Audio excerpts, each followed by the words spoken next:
well, they're just using him for his money.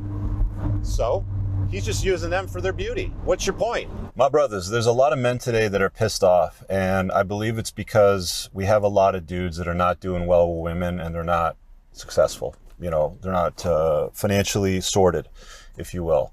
I want to start by saying this. I get that we're all born weak, but how we die is a result of how we live our life and the choices that we make every day and where we go with all those choices that we make. I was born, burned the crap out of both my arms and my chest and my neck with hot water when I was a little toddler. I was in the hospital for 3 months. You've seen it in my videos, right? I'm not talking about anything new. If you're new to the channel, maybe that's one of the questions you're asking. But a lot of guys give up on life far, far too easily. I want to say this. I don't want to make this a long video.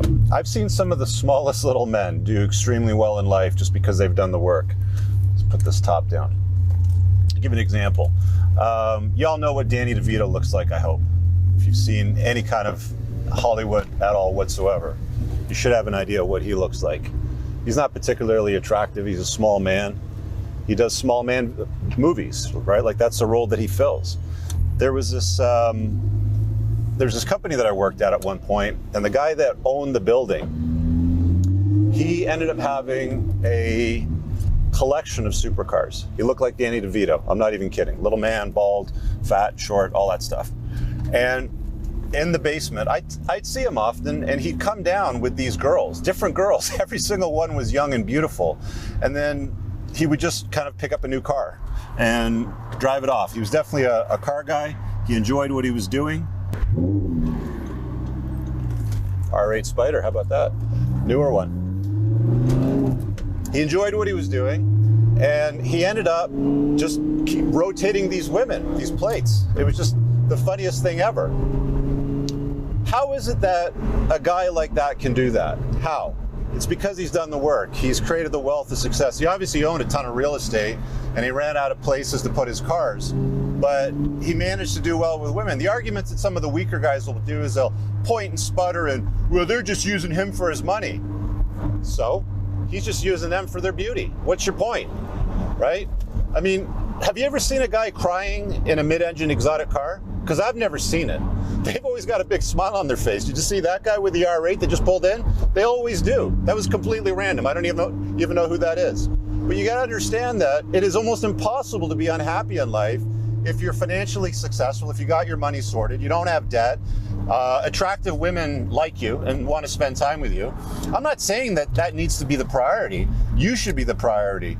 Putting your dent in the universe should be the priority. But I hear an awful lot of guys these days pointing and sputtering at me or other people out there that claim to be, red-pilled or whatever, when they're not. They're just little babies. They manufacture indignation. Let me give you a really good example. I've said things in the past like I think that tatted up women is literally the equivalent of putting bumper stickers all over a Ferrari. So what happens? Some tatted up woman hears it. She sends that lyric or the soundbite to her friend that has a YouTube channel, and a fat purple-haired feminist with sleeve tats and hand tats and neck tats does a video about how I'm such a bad guy, and it's like their response video. How is that any different from the quote-unquote red pill guy that points and sputters at me when I'm telling guys to do the work and take ownership for their indiscretions, right? There's a lot of things in life that I could have just given up on. There's a lot of times in life, I'll tell you this, that I could have just given up. So many times.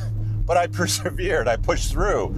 I mean, the difference between, winning and losing, what's that lyric? Triumph, the difference between try and umph is the umph, basically, doing the work.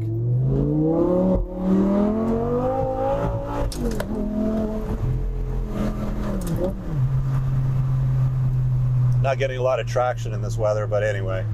So guys, just do the work. Stop, quit your whining, quit your bitching. Just get it done, man. Just get it done. Dig in, put your head down, get it done. If there's something you've always wanted to do and you wanted to put your dent in the universe, but you're waking up in the morning with Cheeto dust on your fingers and your chin because you did nothing for the last 24 hours but sit around and watch sports or play video games or whatever, you got nobody to blame but yourself. The guy that you look in the mirror every single day is the one letting you down. Not the government, not Trump, not feminists, not the red pill, not me. You know, not hypergamy, not some like time in the 1950s that you'd like to go back to where hypergamy was under control and women were in check, blah, blah, blah. I got news for you, fellas.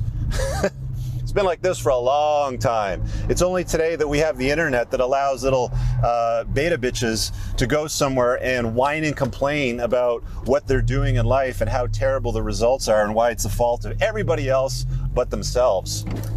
So gentlemen, this is a short one. Quite simply, do the work. Peace. All right, guys, I really hope that you enjoyed that clip. If you want to check out the full-length podcast episode, you can find that right over here. Also, make sure you visit my website over here where you'll find my supplements, the opportunity to book me privately one-on-one for coaching, and most importantly, my new School of Unplugging, which you'll find on the courses tab. Newer to the channel, hit subscribe.